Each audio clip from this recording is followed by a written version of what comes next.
Well, as I promised earlier, we're going to take a quick look at disassembling the Canon QL17. Disassembling the lens this time. If you're looking for disassembly of the rangefinder to get in here and clean out the viewfinder and the rangefinder assemblies, I have another video. I'll put a link somewhere at the end of the video, down below, wherever. This is going to be strictly getting the front lens element out so you can get to the shutter and the aperture, which are 80% of the problems with these older cameras. The shutter and the aperture blades get old lubricant or lacquer crap gunked on them. They don't open and close. Don't open and close quickly enough, slowly enough, or at all. So we're going to pull this front lens element out, excuse me, and show you how to get to them. Now, before we get started, there's always a risk you're going to junk the camera doing this. At every step I'm like, yeah, this might be the end. So keep that in mind. You're embarking on something that you may not be able to come back from. So if you have a very nice example of one of these cameras, you may want to have a professional do it. Or if you're feeling frisky and you got it for super cheap, whatever, roll the dice. That's what I'm doing. So we're going to take a look at how to pull that lens off. Okay, so here we have our QL17. This is what they call the new model QL17, so it's not the G3, but it is the smaller body style. So compared to the old body style, it's a QL25, but they made QL17s in the same body style. You can see size difference quite a bit.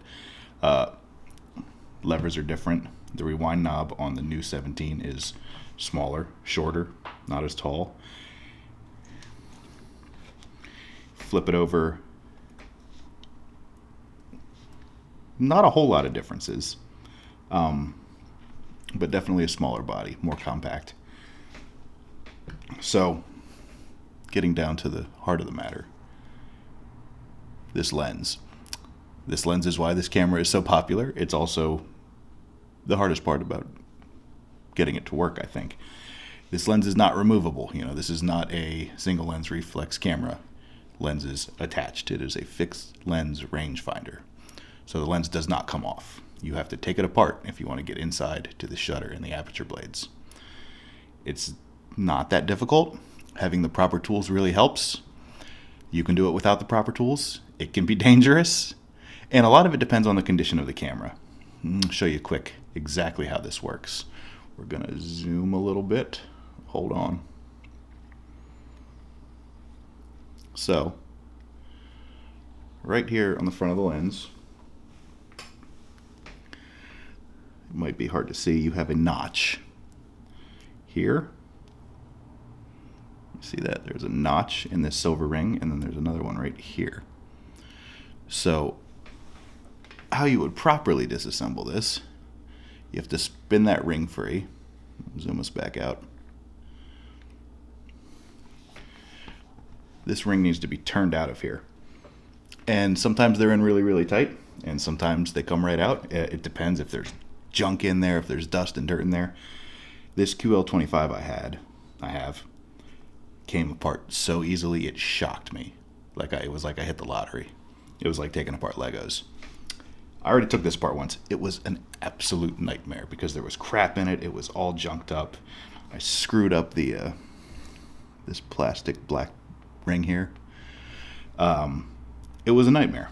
And having the right tools helps, but if the camera's really dirty and all messed up, it's hard to do. If this silver ring, basically where you would thread in a filter, is broken or dented or the threads are screwed up, you're going to have a really hard time disassembling this, and just say that right up front. The proper tool to disassemble these lenses is a spanner like this. So you take these two sharp points, we can focus on that, and you insert those into those slots and turn. And the problem with this model, and I'm not showing you a fair representation, let me tell you that quick. I just put this back together barely, so nothing's really threaded in place as tight or as deep as it should be. So this plate and the lens element should be sitting a lot deeper in the front of the lens barrel. So the problem when they are sitting that deep is you can't get these sharp tips of this spanner in there evenly because it hits the edges of this outer filter ring. So what I ended up doing, which I don't necessarily recommend, but again, if you really want to get the camera apart, might be what you have to do, is just sinking one side of the spanner tip in there and spinning it loose. They make spanners that are flared and bent out at the end, so you can use them on lenses like this. That's what you really need. But since I don't have that, and this is sheerly for illustration purposes, let's show you how it's done the wrong way. So I'm going to stick the sharp end of this spanner into that ring, into the slot, and turn it. And this is turning very easily because I had it open before. So yes, I'm cheating. You can even, that's what you don't want to do, is stab the lens. You can even use something like a tiny little screwdriver to do this. That's what I did on the 25 I have. Again, the right tools make all the difference. But if you don't want to invest in them, you don't have them, you can make do. So what you're going to do is turn that outer ring loose. Once that's loose, pull that out. Underneath that is this plastic ring, and this has a cover for the meter in it, and it is just sitting in there. The chances are it's probably stuck, so you may want to grab a thin screwdriver or a pick or the end of a spanner like this, sharp tip of a spanner like this, and get underneath that ring and gently pry it up. Remember, this is ancient plastic, so it's brittle. It can crack and break. Pry that up. It's not easy to do, obviously.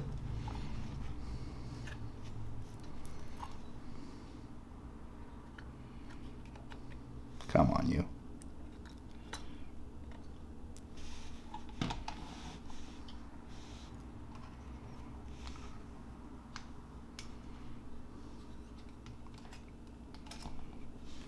Come on. There we go. So you got your window for your meter right there, and then underneath that is a small metal plate, holes and slots in it, and this is called, let's not use something metal for this. Okay, I don't have anything else. Never mind. We'll use something metal. I like to use a wooden or a plastic tool when you're working on delicate metal parts like this, so you don't scrape them up. I think this is called the diaphragm ring, and it has holes here that I believe limit the amount of light going to the sensor. I think that's what it's for. The sensor, or the meter, and the automatic functions on this camera are not my area of expertise at all. Underneath that, you have the front lens element, and the meter itself is right there. There should be two tiny Phillips head screws here and here, but I took those out. They're sitting on my desk somewhere. And now you take the front lens element out, very similarly to the way we took that outer ring off. There are two slots. Let's see if I can show them to you. There's one right here and one right here, directly across from each other. And the best way to do this, well, very carefully, a spanner that has, it's almost like a flathead screwdriver tip on it, and you'll insert that into the slots, adjust the spanner for this size, being very careful to keep that spanner off the glass of the lens, and turn it out slowly, gently, because again, you do not want those sharp metal tips dinging that glass. This may come out easily. It may be a horrible pain. This one was a horrible pain the first time I did it. There we go. You should be able to pick that up and lift it right out. That is the front lens element of the camera. There are two more elements in the QL17, and they are located in the back. Open it up. See right there? You probably can't see right there. There's not a lot of light. But there are two more elements in the back there, and they come out the exact same way. Very hard to get to. If you don't have to take those out, probably wouldn't advise it. The only reason you'd want to take those out is if there's haze or fungus in between those elements or on those elements and you really want to clean them. These ones are okay. They're really not bad for as bad as the rest of this camera has been. So now you have access to the shutter, which is you can see it right there. We're looking right at the shutter here. I'll open it for you. Put the camera in bulb mode. The shutter's open. Yeah, I got some timer issues. Closed. Open. Closed. So this shutter is working most of the time. Sometimes they get sticky. It was very sticky when I got it. And how you clean that out is, well, up for debate. Some people like to use lighter fluid, like a Zippo lighter fluid, or what's that other brand? Ronson lighter fluid. Some people like to use electric contact cleaner. So basically you're using some kind of a petroleum distillate to clean old gunked up lubricant off those shutter blades. Now, what's been more of a problem for me with this particular camera is the aperture. So we can close the aperture here, see if you can see it. You can see some residue on there from what I used to clean it. Now let's see if it'll open again. Nope. So I've been having issues with the aperture not opening. See, it opened back up there when I cocked. Let's try that again. Close it. Open it. Nope. See, it'll flick open, maybe. Nope, see, now it's stuck. Oh, there we go. So what you got to do, what I've been successful with, is using either rubbing alcohol or some kind of a petroleum-based product like lighter fluid or contact cleaner. Get in there with a Q-tip and just very, very, very gently clean that aperture. Clean that aperture. Open it up. Not going to open now. There we go. And then clean the shutter. If the shutter's sticky, the exact same way, very, very gently with a Q-tip. Rub that solution on there. And then what you got to do is just actuate it over and over and over and over. And then maybe let it sit overnight, dry out, clean it again, clean it again, clean it again, and then actuate it again and again and again and again until you can get it to reliably do what you want it to do. It takes a little experimenting. Everyone's different. But when you come down to it, it's really not that hard to do once you can get all the rings and the lens element out. Now this aperture's stuck again. There. See, that's what happens with mine. The aperture will open and close for a little while, and then I'll bring it all the way shut, F16, and no, well, now it's going to make a liar out of me. Hey, look at that. But I want it to do that consistently all the time, every time, and I have not gotten there yet, which is a shame. Let's close that down all the way. See if it'll open. Nope. So, once you get everything off, all you really got to do is clean these and actuate them until they work reliably and consistently. Not that hard to do. Reassembly, exactly the same thing in the opposite order. Clean up your lens element. You can use, well, I'll tell you what, before you do that, you may want to clean these threads. They probably have some kind of sticky, gunky residue on them. I know this one does and did.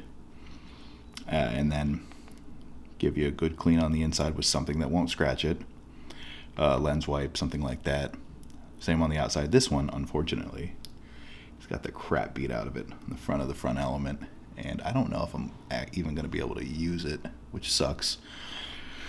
But, buy another QL17 and swap the elements out or something. Be it, clean that all up, get those threads clean, pop that back in, and once that's back in, this goes back in. So that'll go over top of the meter like that. Then your plastic ring goes in. Then you take your final assembly ring make sure you got the notches up, threads down, and screw that back in. And you're all done. And hopefully ready to use. It is a learning experience. I think every time I take one apart, it's different. But basically, it's a pretty simple mechanism that usually just needs to be cleaned out. And there are different schools of thought on how to do it. Some people like to flood it, just completely flood it with lighter fluid and actuate it over and over and over and over and over. Some people like to very delicately get in there with rubbing alcohol and clean it very gently until it works. It takes a little time. I mean, I've been working on this one for 3 or 4 days now, just the shutter and the aperture. So you can go on eBay and buy, a great, mint condition one that works perfectly, but you're going to pay $100, $200. I think I got this one for $13.50. So to me, it's a fun little project. And if I'm going to save, $100, $150, $175, a little bit of work, not a big deal. Thanks for watching.